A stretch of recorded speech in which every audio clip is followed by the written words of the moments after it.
with some 6th graders, Mateo and Michaela, and I'm going to be asking them some questions about what would you do on a snow day? Snow day or in a recess? Like a snow day when you're at home. Okay. Well, you could do homework maybe that you had, or you should try origami, board games, draw, or do some typing pal. You guys probably don't have math yet, but Dreambox or whatever, and read project you're working on, and write a story. Or if friends over, you could just give them a Mad Libs and have fun with that. You can play in the snow maybe if there's a lot of snow, or if it's just really cold. Just stay inside and watch a movie. Hello, this is Pirate News Crew, and we're reporting live at PLE. Hi, Amanda Berry. I'm Danny, and today we have with us Mr. Katie, and he likes to side stuff. So we're going to be asking him some questions about how cold and how much snow it has to be for us not to go to school and all that good stuff. So how low does the wind chill have to be for us not to go to school? Well, those are important questions, and so when we make decisions like that, first of all, it's a big decision because there are 3,000 students who have about 6,000 parents, and we have almost 400 people who work here. So if we decide to close school, it affects a lot of people. So it's a really serious decision, and we really have an important responsibility to make sure everybody is safe. So those are always the things that we're looking at. So there's not a definite yes or no in terms of if it is this cold, we close school. It's where we start thinking about the whole situation. So your first question, I think, was about how cold, yes, correct? Yeah. So we look at what the National Weather Service reports as a winter storm warning, and there's things that we consider, or a wind chill warning. So that usually means sustained, like it stays about 35 degrees below zero.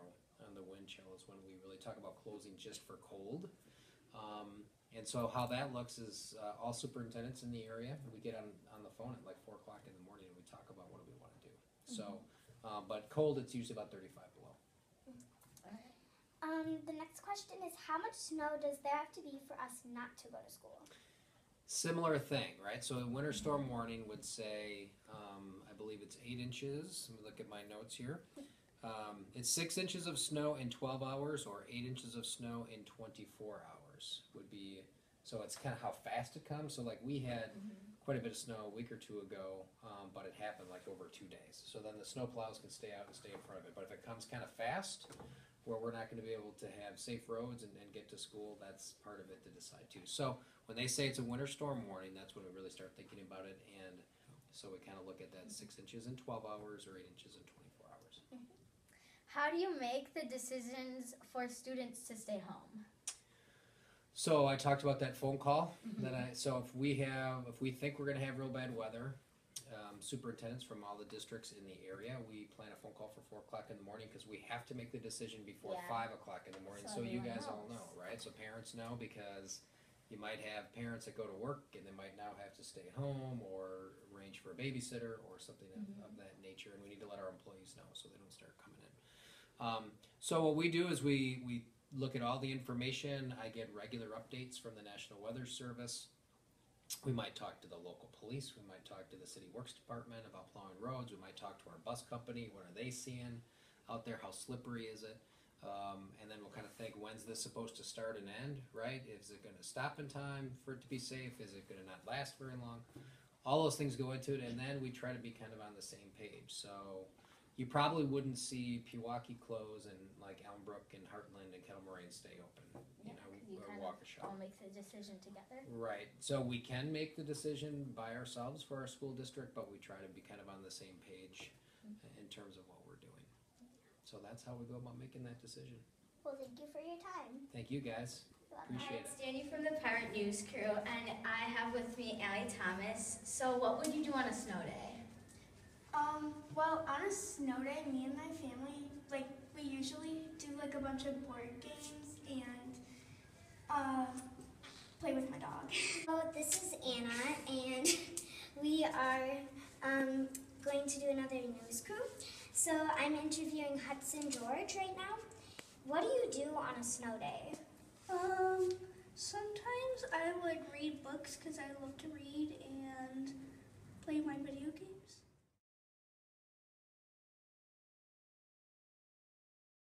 Hello, I'm Candy Rutherford reporting here with Mr. Scannell. Mr. Scannell, what did you do over winter break? Over winter break, I actually went camping. It was about -5 regular temperature, and overnight it got down to -28 with the wind chill. That's cold. Yeah, it was really cold. But I have a really nice sleeping bag, I have a nice tent, and I made a nice fire.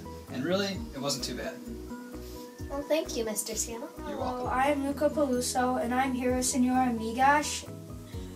What was the best part of your winter break? The best part of my winter break was when we took my niece and nephew and we had a fun day together. And my niece and I painted pottery at Touch of Glaze. And then we went mini pin bowling, which was very fun. Okay, Luca Peluso, and I have Mrs. Cormany with me today. Mrs. Cormany, what was your favorite part that you did over winter break? My favorite part that I did over winter break would be to just get together with my family. We have a lot of family that's out of town, and so it's always so nice to get together with them and spend time with them and open gifts and things. But the time together and being together is always really fun. Candy Rutherford, and I'm here with Mrs. Veridian today. Miss Veridian, what did you do over winter break? Well, I did my Christmas shopping, last minute shopper, and I had to cook a dish for Christmas, and I spent time with my family, and I read the libretto to a musical. Libretto is all the lyrics, and I studied it because I went to go see a musical after Christmas. So I spent some time doing that, and I tried to teach my dog how to shake, but she didn't learn it. She only shakes her tail. So if you have any tips for me, let me know. Hi, I'm Kate Easton. I'm the Horizon band teacher, and over the holiday break I got to go out of town. I went to Indiana and I spent some time with my family. I got to sleep in, and somebody else made me breakfast. It was really nice. I ate all the bacon I could, and I didn't have to wake up early. Stayed up late, watched a bunch of movies.